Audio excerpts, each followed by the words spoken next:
Hey everyone, this is Kimberly, and I'm really excited to bring SEMA. This is a faith, finances, and a compatible energy community. And today we are going to be starting the countdown to character verdict. So, as we know, during the year, there's all types of seasons, and really there's a countdown to some new transition. And being this time of year, there's a winding down, a reflection. What have we accomplished during the year? What do we want to accomplish in the upcoming year?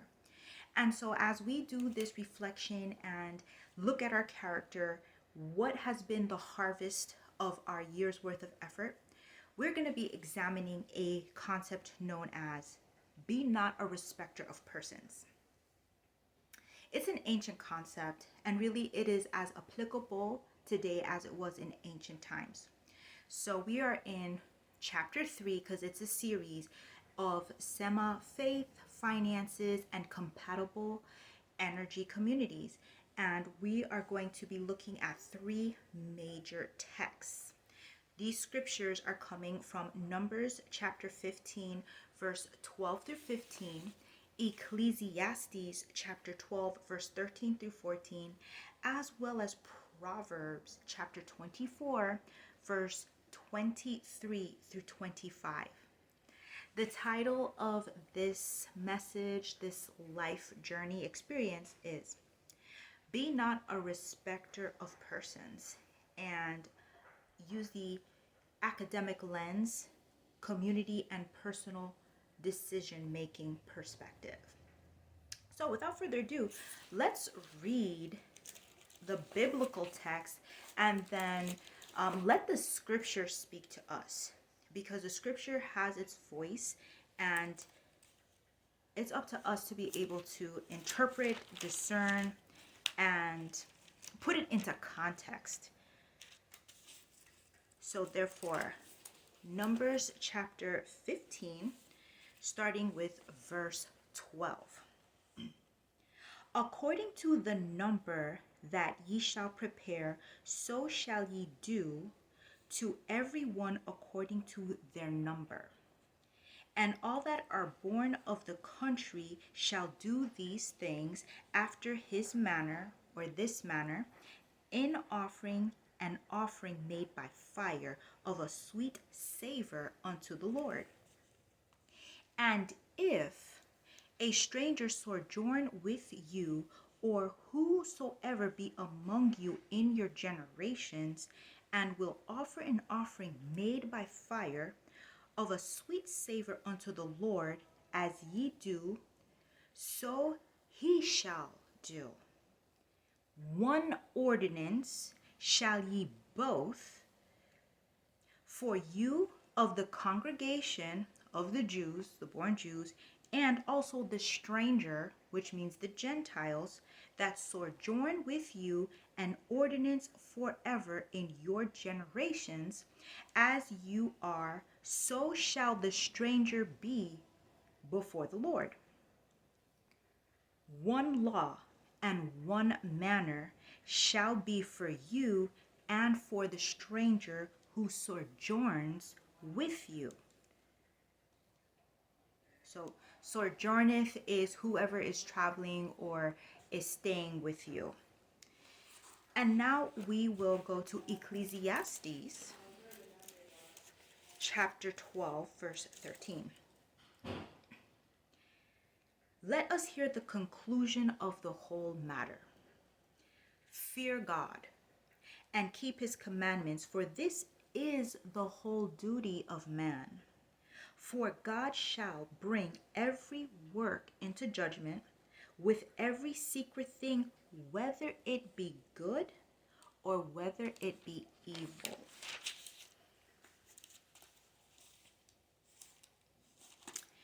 And lastly, to top it off, Proverbs chapter 24, verse 23 through 25. These things also belong to the wise. It is not good to have respect of persons in judgment. He that saith unto the wicked, Thou art righteous, him shall the people curse, nations shall abhor him. But to them that rebuke him shall be a delight, and a good blessings shall come upon them. So, welcome to this scripture examination and dissection from an academic, professional, commerce, community, and personal decision making. So, Bible scholars, historians, civic guardians, modern light bearers, and the general community of compatible energy and ethics and values, welcome. This is a centerpiece topic that has stood the test of time throughout ages. Be not a respecter of persons. It is the foundation of our democracy, the creed and the code to many of our different companies, organizations, and many policies that we see in the workplace, in academia, governance, and in many different venues. And it really has a very, very impactful historical impact to me, and I think many will find it of similar measure when we see, even in the First Testament, that the God of the Bible, the God of Israel, the line of the tribe of Judah, had arrangements, actually had inbuilt protocols, even an expectation that Gentiles, non-Jews, would participate in the covenant.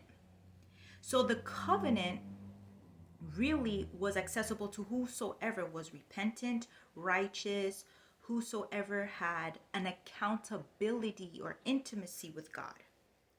And as long as the Gentile would or already had the ethical standards, they could make offerings to the exact same altar that the born Jew would, and that would be accepted. So this concept of parity, of fairness, and a congruent, measurable, and transparent standard really goes back even into the First Testament in ancient Israel. And so we saw that there were Gentiles living among the ancient Israelites, and that they too, there were groups that were not Jews, were not even planning on converting, but had a relationship with the God of the First Testament, the God of the Bible, the God of the covenant. So what are the ramifications? So let's go over the points. Number one, whether it is spiritual or whether it's in a professional setting, having congruent and fair standards creates reverence, it creates respect and harmony. So reverence, respect, and harmony are a byproduct of having fair, congruent, and transparent standards.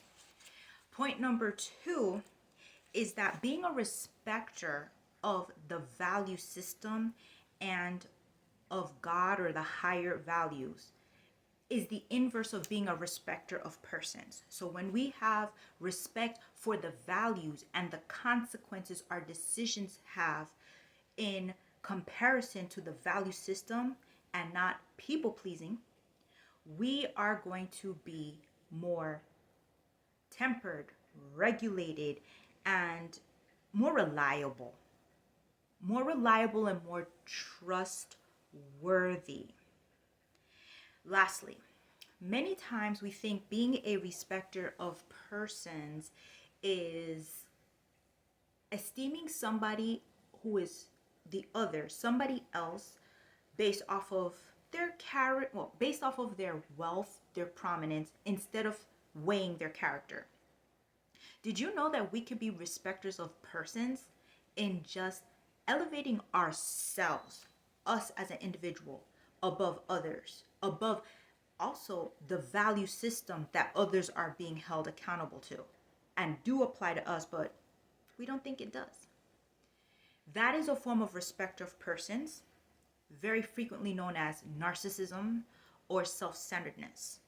So we shouldn't be a respecter of persons for toward other people, and we shouldn't be a respecter of persons in the result that we think we're above the value system that we collectively are accountable to.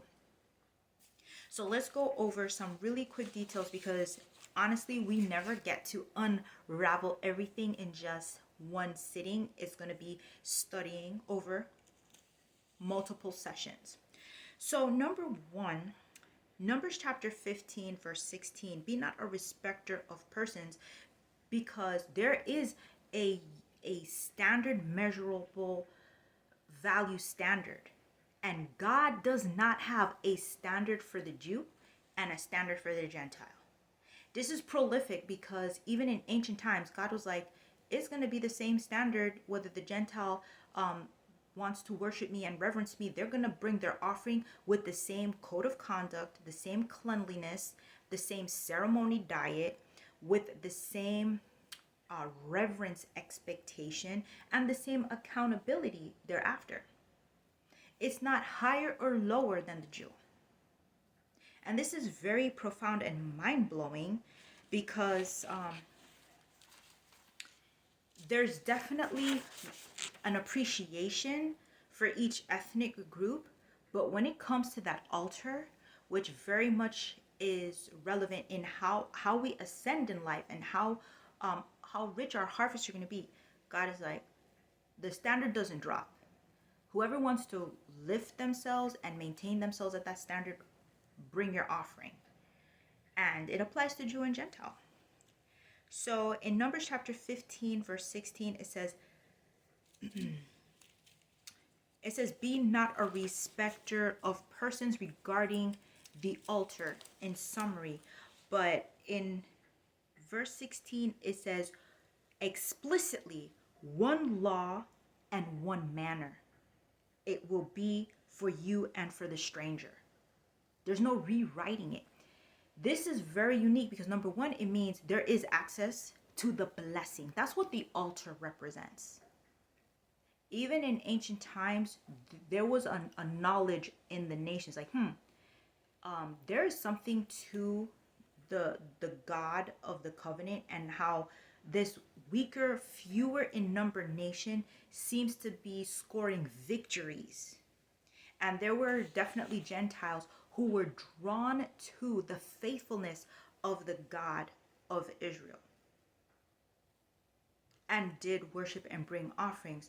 And when those Gentiles arrived, it was the same standard, one law and one manner.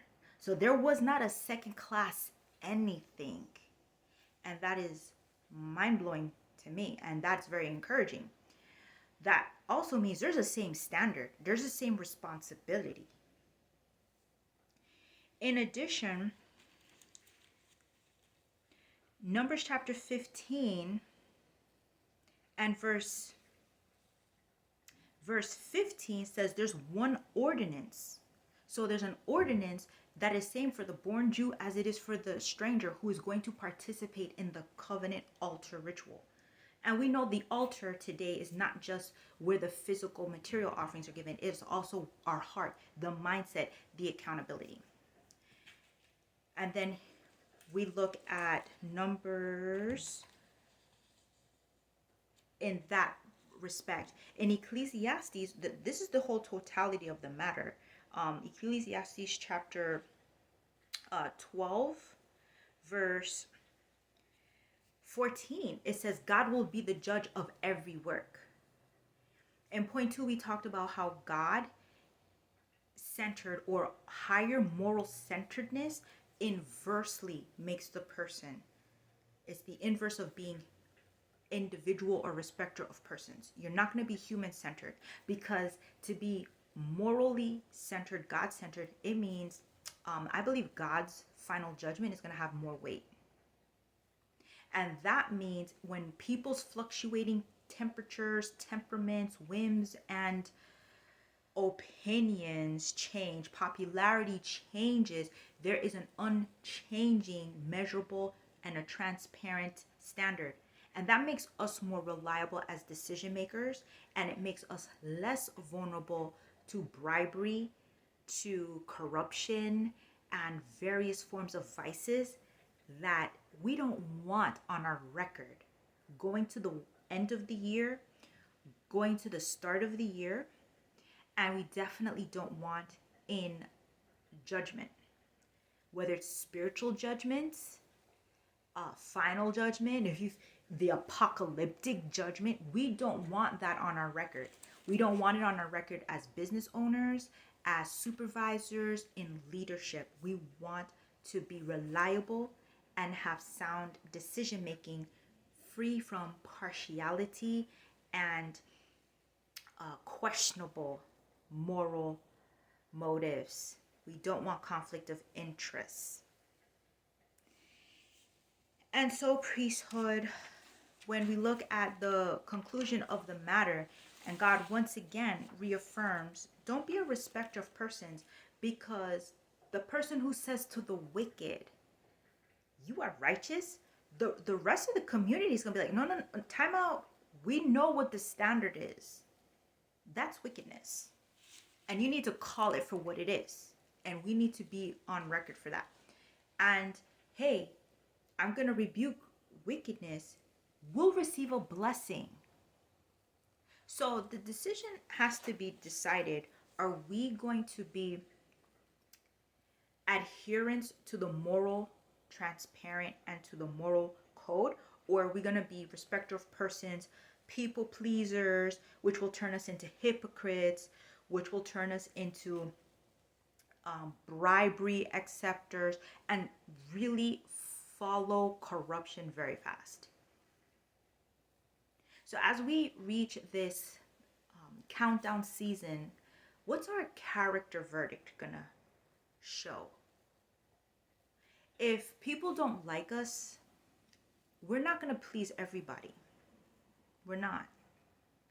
But at the end of the day, having a record where we're unliked because we are fair and impartial is far better than being a hypocrite, double standard, having vacillating boundaries and vacillating values.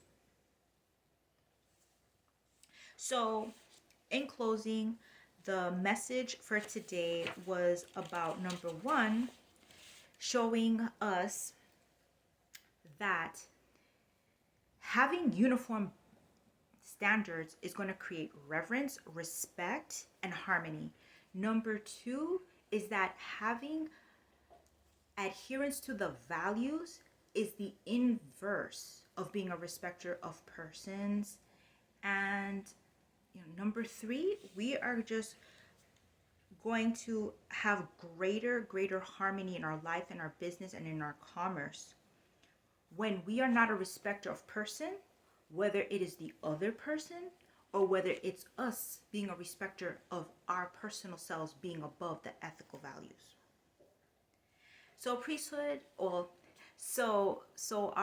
if you're clergy, if you're academia, if you're a business sector, how have compromising values and compromising code of conduct brought problems to your workplace?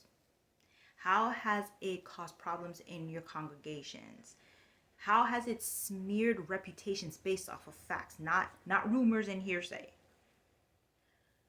How has resolving unfairness in a fair and impartial way brought healing, brought synergy, built up morale, and repaired or protected reputations? And so I hope that this was an edifying journey through the exploration of the ancient concept of be not a respecter of persons. You take care, and all the best, and bear positive harvests.